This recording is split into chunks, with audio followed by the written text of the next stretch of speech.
run through cost here real quick.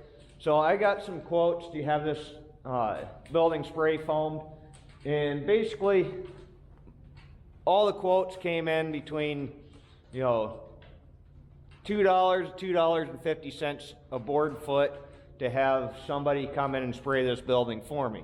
Now, if you don't know what a board foot is 1 square foot times 1 inch thick. That's 1 board foot.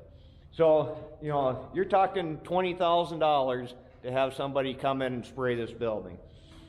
Now, this product works out to about $1.33 per board foot. So it is a substantial savings if this all works out. I've never done spray foam. I don't claim to be an expert, so if you're looking for an expert, that's not me. Now, I'm over at the old shop here right now, and I wanted to go over a couple things real quick with you here before I load up and head over that way. So this is the material that we're going to be using. It's Foam It Green. Now, initially, I had found a product called Tiger Foam, and I was looking into that, and I made a post on Facebook about it, seeing if anybody else had any experience with it. And some recommendations for this Tiger Foam came up, and I kind of liked some of the things that it offered over the Foam It Green offered over the Tiger Foam.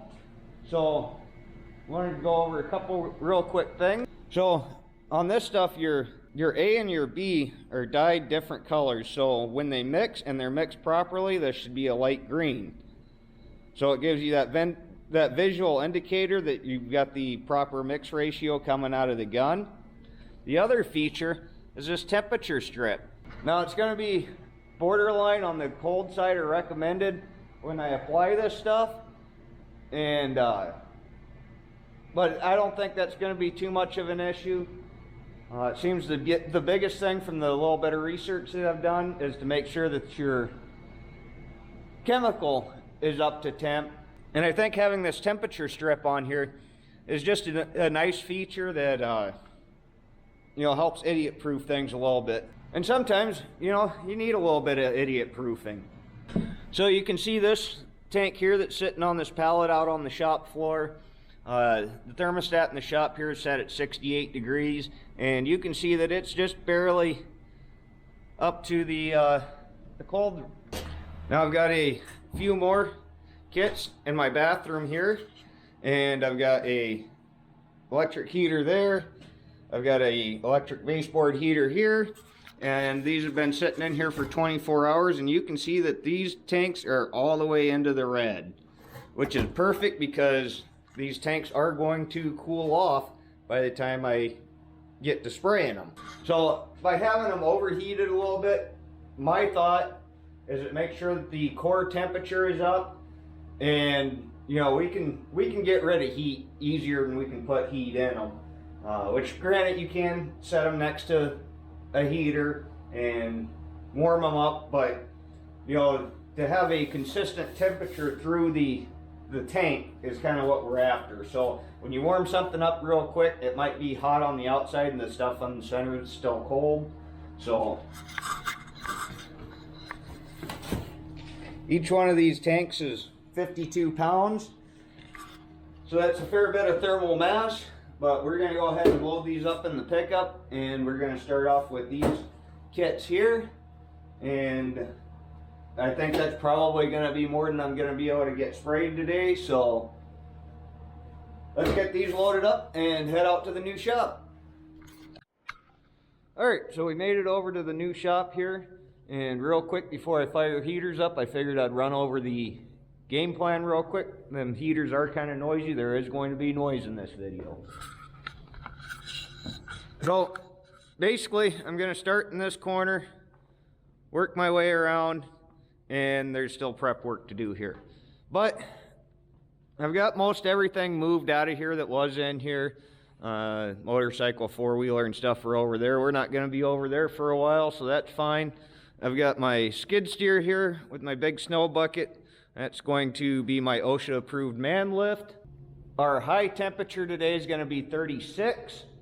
It was, I think, 4 or 5 degrees was our low last night. So it's mighty chilly. I think we're up to about 15 degrees outside right now. So we are going to have to be using artificial heat to heat everything up here and try to get our surface temperatures up into an acceptable range. As I was prepping, I did go through with those can spray foams, and I had started kind of filling the gaps in between these boards and the wall there. Yeah, that was a big waste of time.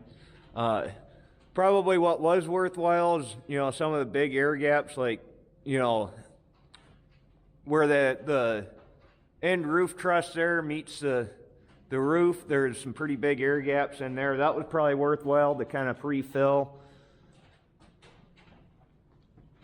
But this, for the cost of what those cans are and how far you actually get with them trying to do that, yeah, that's not worthwhile. Is I ordered roughly half of the spray foam that I think I'm gonna need to do this building. And what I'm gonna do is try to go and cover all the metal. We're gonna skip the wood for right now and just fill the middle in between the wood. That way when I come over with my second coat later on, it should come out flatter, is my thought anyway. Plus, metal is highly conductive. This metal's, you know, whatever the outside temperature is right now.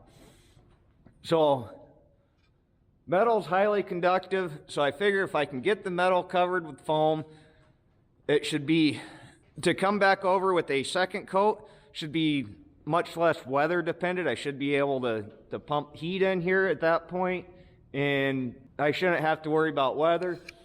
Weather's not going to be getting better for the rest of the year. We're in like the first week of December right now, and it only gets colder from here. So I figure if I can get one thin coat over all the metal, and if that all goes good, I'll order the quantity to finish this out, and it shouldn't be quite so weather dependent on when I can actually do that. And that's why we're here today, because it's supposed to be 36 degrees today, which is fairly close to our minimum surface temperature, and I can definitely artificially increase the temperature a few degrees. So this is what we're running for heat. We've got a 125,000 BTU torpedo heater, and we've got a 140,000 BTU torpedo heater, so we're putting about 265,000 BTUs of heat into this building. We're gonna have to let this warm up a while.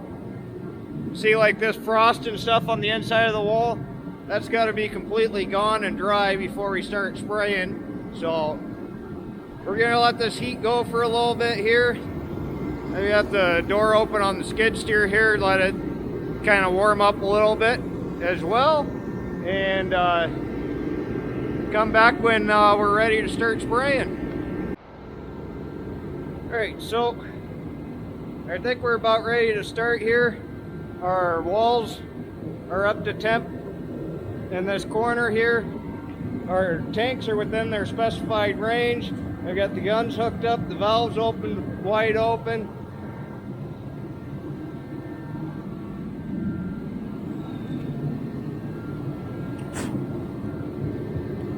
Next thing we need to do is just shoot some of this in here and make sure that it's coming out both like it's supposed to.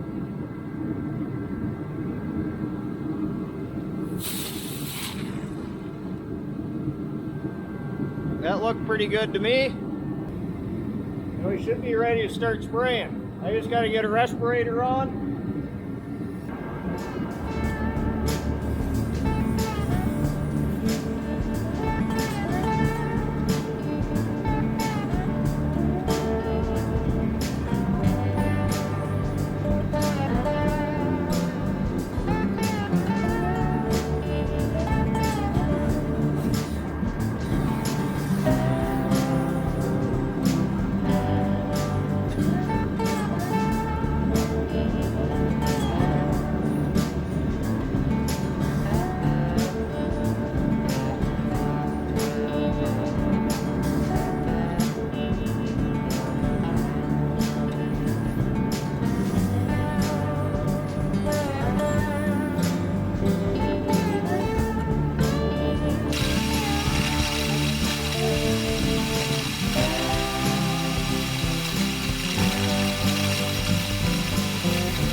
Alright, so my first impressions, just kind of spraying this a little bit as kind of a test here, as it is definitely very controllable. You can go very thin. I was kind of worried that it would be difficult to actually spray it thin enough for what I'm wanting to do, and actually I ended up having to kind of go over it more than once, just laying it down real thin to get it up to the thickness that I'm shooting for here.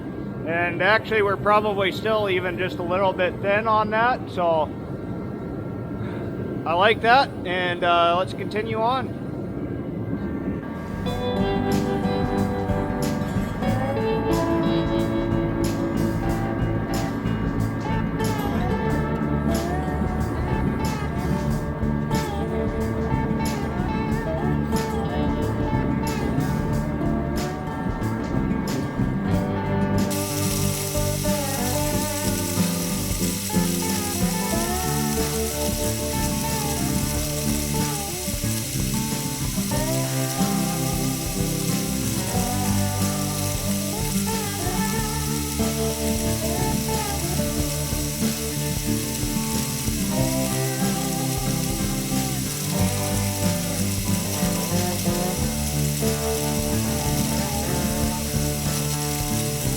Our first kit just run out.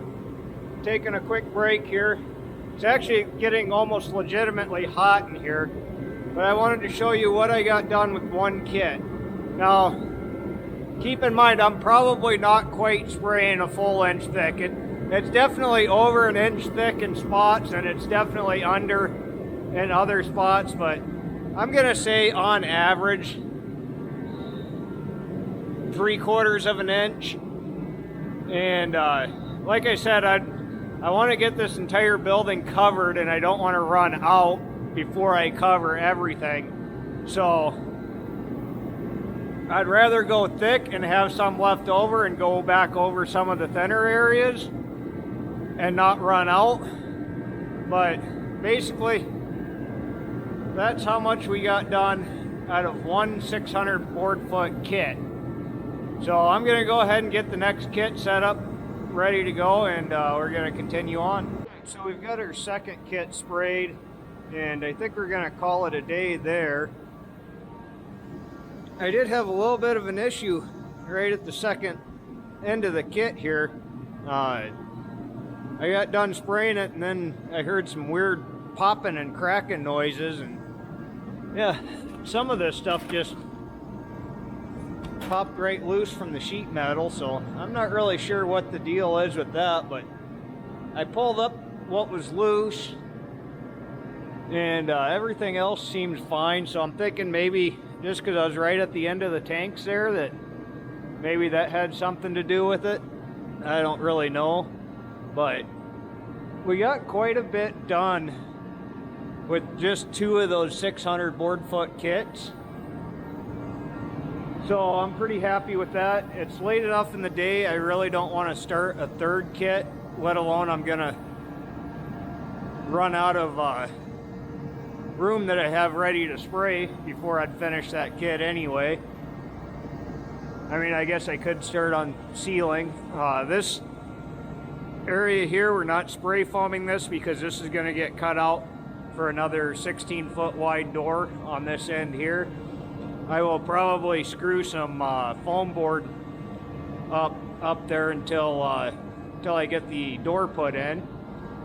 But overall, I'm pretty happy with what's going on here so far. All right, so we're back here this morning.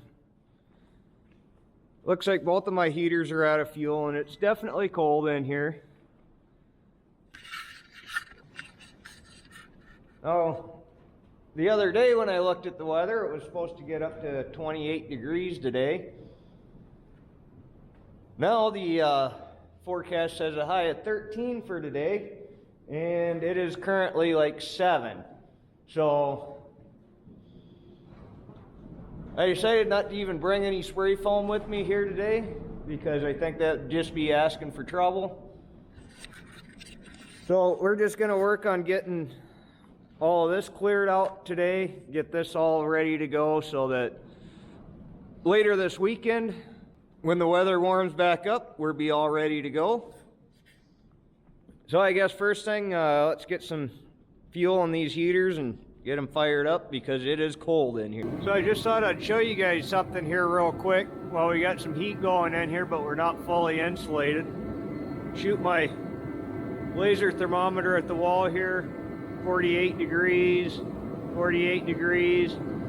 Bottom of the ceiling there, 47.8. Pointed at the bare metal, 28. So right there, the area we got some insulation on at 47, 28. Tell me that don't make a difference. Come back in this corner here, we don't have any heat directed this direction, so 38, 38, 40, 41, 25.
All right, so here's where we're at.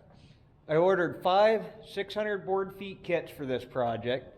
Now, yesterday, it dawned on me, I was kind of glancing at it, looking at where I was at and what I had left. And I was like, I am most definitely going to be short. So I thought about it, it's like, where am I short? Because as I'm going along the walls, I was actually getting a little bit further per kit than I was really anticipating. Granted, I'm probably spraying just under an inch, and I'd calculated this at 1 inch. So I was like, where am I going to be so short? So I thought about it for a second, and I realized that I royally screwed up in my calculation. So I pretty accurately measured all the walls. I took off for where that door is going to get installed. I took off for this door. I took off for the man door. And then what I did is I took one of these walls. I said, okay, that wall is X number of board feet.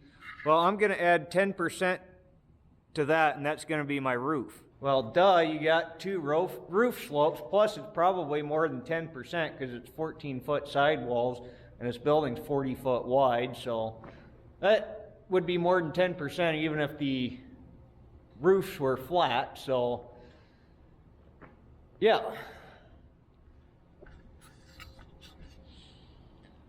so we got all of my walls except for some on this end wall, and we got about 90% of this roof done. We've got just a little bit right in here that's not done. But we do have the first row of roof here done, and we got a little bit of roof up in this corner done. So realizing yesterday that I was going to be short, I ran over to Menards on my way home, and I grabbed another 600 board foot kit there, which is way too dang expensive. I think just the 2 tanks alone was $100 more than these kits. Plus it didn't come with the gun and hose assembly and the tips like these kits do, and that was another $100. But I haven't used every single one of the kits that I bought there came with the gun and hose and tips, and I haven't used all of that yet. So I did buy the gun set for that kit because I don't know for sure that these ones are going to work with that kit, but we're going to try it, and if it works with that kit, I'm going to be returning that gun and hose kit. And I am really hoping, well, those kits from Menards, it's actually 620 board feet instead of 600. Well, these are supposed to be 602. Those kits are 620. I am really hoping another 620 board feet, I can at least get my roof done. And if I got a little bit of this one end wall that's not done, then so be it. At this point, I'm not really that worried about being super energy efficient. I just want to be able to heat it when I'm working in here so that I can get some projects done this winter. Obviously, we're going to have to go over this whole thing again, and I think when I reorder to do that, I'm probably going to order 7 kits. So I'll figure out what the total cost is going to be by the time this is done, and I'll put it in a caption on the video here. But I'm taking a break in between kits here before I get the kit set up from Menards, and then we're going to continue on, and really hoping I can get this whole roof sprayed off one 602 board foot kit. I did want to show you guys here too where that color dye is really nice. Right here is where that kit ran out, and you can see right there where it's blue in the center. That shows where it stopped mixing. So there's been a few times throughout this process that I've had issues with it mixing properly, whether it be something like you're pulling the hose a little too tight and it kinks or whatever. I really like that dye in there because you know right away when it's not mixing properly. But anyway, I'm going to finish my break here, get that kit from Menards set up, and we're going to continue on.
Well, folks, we didn't make it to the end.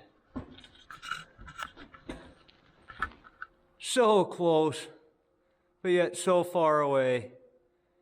If I could have just got the rest of the roof done, I would have just left this as it is right here.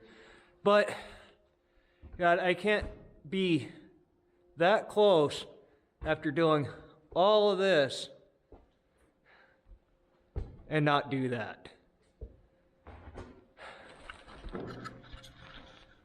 I think if I just go to Menards on my way home, if I buy one of the Froth Pack 200 board foot kits, I think I can get this in 200 board feet and actually have this done.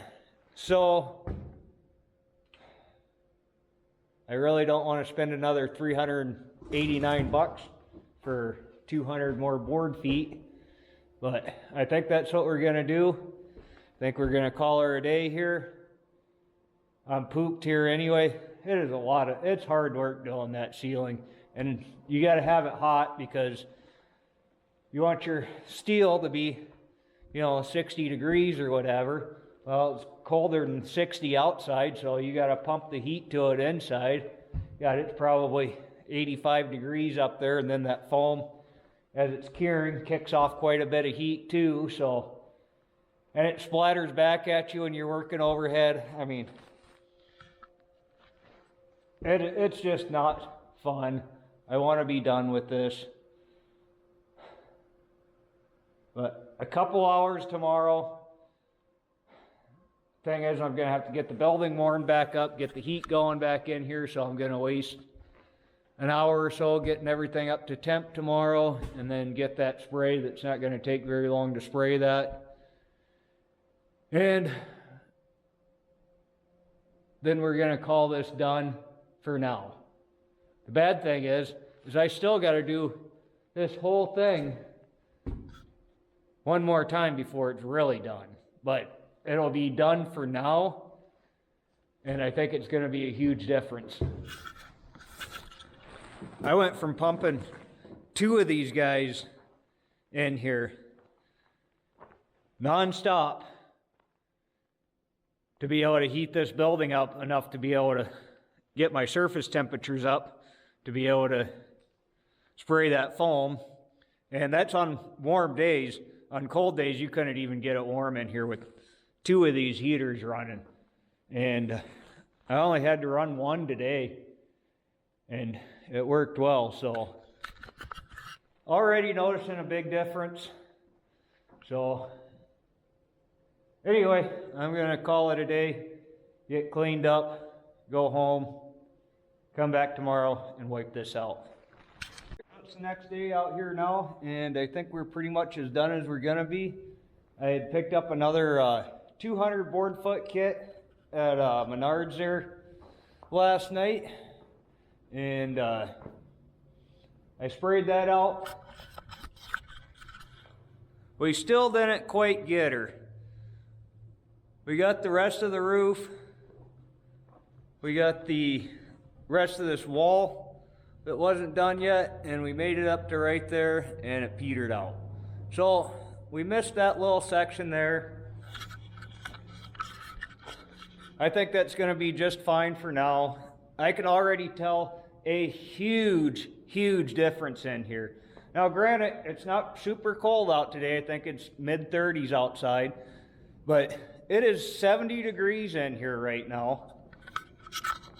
I've only run 1 heater all day in here. I have never fired up the second one. And this thing's on. Thermostat set at 70 on it, and it's shut off.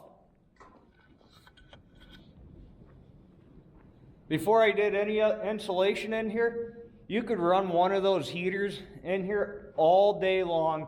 It would never shut off, and unless you were standing directly in front of it, you couldn't even tell there was heat in this building. It took 2 of them to raise the overall temperature in here, like, at all. Basically, you'd fire one of those up and just point it directly at where you were working, and it would be hot in front of it for about 15 feet, and the rest of the shop would be ice cold. So it is already a tremendous difference. I did grab a piece of this insulation from that section that didn't adhere over there that I had pulled off. I just thought I'd show you guys how thick we were spraying. So in the valleys of the ribs there, we're right at 1 inch. In the flats, we're about 3/4, maybe just a little bit over. So that's about how thick we sprayed this foam. The plan is to go over this whole thing one more time, but It's not going to be right now. But I thought I'd just touch on cost. Basically, to do this building, this is a roughly 2,400 square foot building. If the actual dimensions are like 38 by 64, I believe it is. I call it a 30 or a 40 by 60, but it is a couple feet under 40 wide and it's a little bit over 60 long. But for all intents and purposes, roughly 2,400 square feet. It's got 14-foot sidewalls, and I had gotten some quotes on getting this building spray foamed. I really wanted to have somebody come in and spray it before we got into winter. I am just absolutely way too busy in the summertime to even think about doing this myself, let alone I don't have spray foam equipment. And at that time, I had not seen any cost-effective ways to try to do it yourself. So I got some quotes, and they were pretty much all right around $20,000. There was one guy, I talked to him he gave me a quote over the phone, and I told him it was, gave him the dimensions of the building, the sidewall height, and he said basically, yeah, it'd be, about 15 grand. And then I was like, well, you got a 16 wide overhead door, a walk-in door, and I told him I was going to be installing another 16-foot wide door on the opposite end, so I wasn't going to have him spray foam that. And he basically just said, yeah, well, my price is $2 a board foot, to spray 2 inches thick. We're just figure out exactly what it is when we're done, and plan on about 15 grand.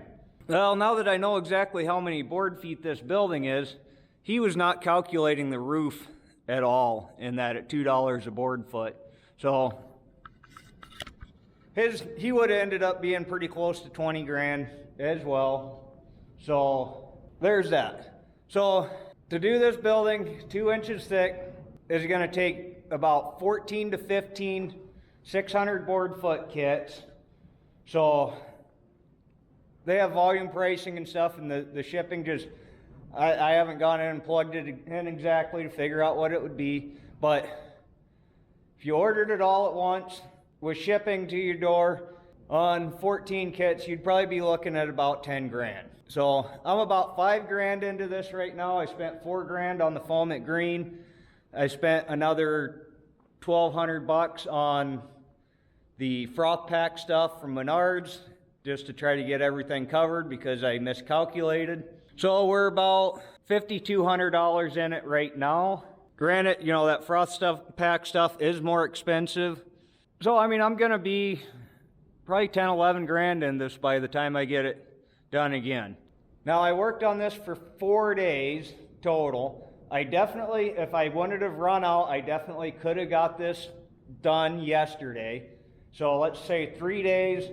And I got to do it all again, so we'll figure another 3 days. So that's 6 days worth of time. Is 6 days of your time worth 10 grand? Probably. I would say so. Now, honestly, I think if you were spraying the full 2 inches all in one pass, it probably wouldn't be 6 days. It would probably be 4, maybe 5. I would say that this stuff is definitely geared more towards a smaller project. I don't know if I would do something this big again. Well, I'm going to do it again because it's only half done. But a smaller project, absolutely 100%, I would definitely buy this stuff again. If I was going to do another shop this size or bigger, I would probably seriously consider just hiring it out. Now that I've done this, I could give you guys a few tips. So this stuff splatters everywhere, all over you, especially when you're working overhead. Make sure you have plenty of pairs of safety glasses because they will get covered to where you can't even see. I think I went through probably 6 or 7 pairs of safety glasses. Get a big tub of Vaseline. Any skin around your mask or anything that might be exposed, smear that stuff up with Vaseline so that that stuff doesn't stick to you as bad. It may still stick a little bit, you know, you end up sweating a lot of that Vaseline off, and so it may still stick a little bit, but it's a lot easier to get off if you just lather yourself up with Vaseline first. Make sure you have something covering your dome. Even if you got a chrome dome like me, that stuff is not fun to get out of your hair. The Tyvek suits that I bought did not have hoods on them. So there was one day I put a plastic bag over my head and then put the mask on over that to hold it on. And that was an absolute sweat box. You could literally dump the sweat out of that plastic bag when I'd take a break. So then after that, I had cut the leg out of one of my Tyvek suits and used that. And you still sweated. It was still not comfortable, but that was marginally better. As far as a comparison between the froth pack stuff and the Foamit green, the froth pack does have a little more pressure behind it, so it does seem like you can get a little nicer, smoother finish on it. However, with that, it also splatters a lot more. It gets everywhere. It splashes back at you that much more because it's got more pressure behind it. So, I don't know, it's kind of a trade-off on that. I do like that the froth pack has a little more pressure behind it, so it does spray a little smoother. You get a little smoother finish. And it seems to have decent pressure all the way to the end of the tanks. With the Foamit green, the closer you know, that last 100 board feet or so of that kit gets kind of rough. It starts out spraying really smooth and nice, and then like this area here was towards the end of the kit, and you know, you get a lot more of a popcorny texture to it.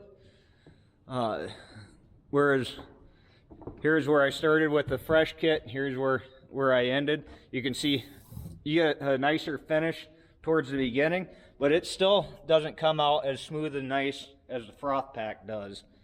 Other than that, I mean, they seem pretty equal. The froth pack's definitely a lot more expensive, you know, but you know, you're buying it from a retail store and you can pick it up today, which is nice. You know, in my case, I had a weather window here. Temperature's supposed to drop dramatically tomorrow, and with spraying on steel, you know, it's really hard to get that steel warmed up when it's really cold outside, so you kind of got to wait for the warmer days.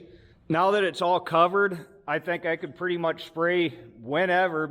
I don't think I'm going to spray any more here right away. It's probably going to be next fall, I'm guessing, but we'll see.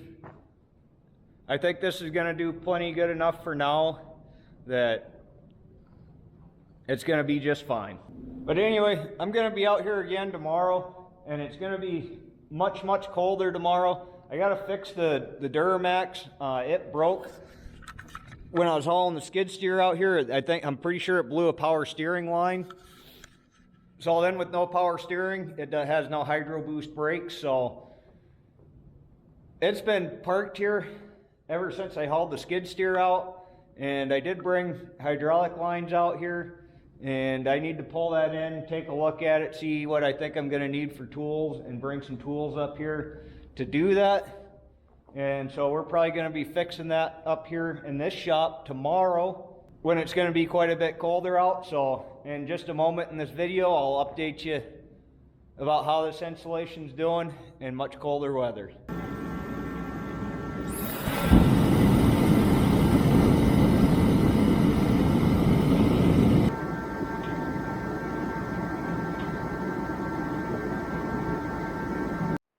All right, so the Duramax is fixed now. And I thought I'd mention too, because I'm sure somebody's going to say something about, well, why did you leave some of your sections of ridge vent open? Why didn't you seal that all up? And well, the answer to that is actually twofold. For one, a couple of these sections here, I found there's some cracks in them, probably from hail damage, I'm guessing. So I need to repair those, so I didn't want to spray foam on that with the crack on that ridge vent. Now that is a fiberglass ridge vent, so I think I can just patch it, just scuff it up and A little bit of fiberglass resin and a little fiberglass to patch that right up. But the other reason is I'm running non-vented heaters in here. So I intentionally did not want to make this building totally airtight quite yet. Once I get a vented heater in here, I can go back and seal all that up. But with running non-vented heaters in here, you want a place for it to vent out the building. Otherwise, you'd end up choking yourself out in here. But anyway, I'm quite happy with what we got here so far. I'd definitely say that this building's not like to being energy efficient. Obviously, we still got a giant thermal heat sink right there. We got another big one right there. I'm probably gonna put some 2-inch foam board over that one until I get the door hung, which that's actually probably gonna start on framing that in here before too long. Probably go ahead and get a door ordered and then start framing the opening in. I'm probably not gonna cut the wall out until summertime or springtime rolls around, but I figure I can get it framed in, get my headers in, do all that, frame it in, and get the door hung, and then I should be able to cut the door out when the weather's a little nicer. But yeah, I got here today and I did fire both heaters up right away when I got here, and I'd say within 20 minutes it was comfortably warm in here. Then shut one of them down. The other one is cycling on and off here now, but being colder out, it's not quite as good as it was yesterday where it would shut off for probably 30 minutes out of the hour. It's probably shutting off for more like 15 to 20 minutes out of the hour, but still a lot better, a lot more reasonable. Obviously, we still got to go over all this again before it's all said and done, but to just be able to keep some heat in here so I can heat it for 8 or 9 hours at a time to get some projects done in here this winter, absolutely. So very happy. And I think we're going to go ahead and call this the end of this video, and we'll see you on the next one. Thanks.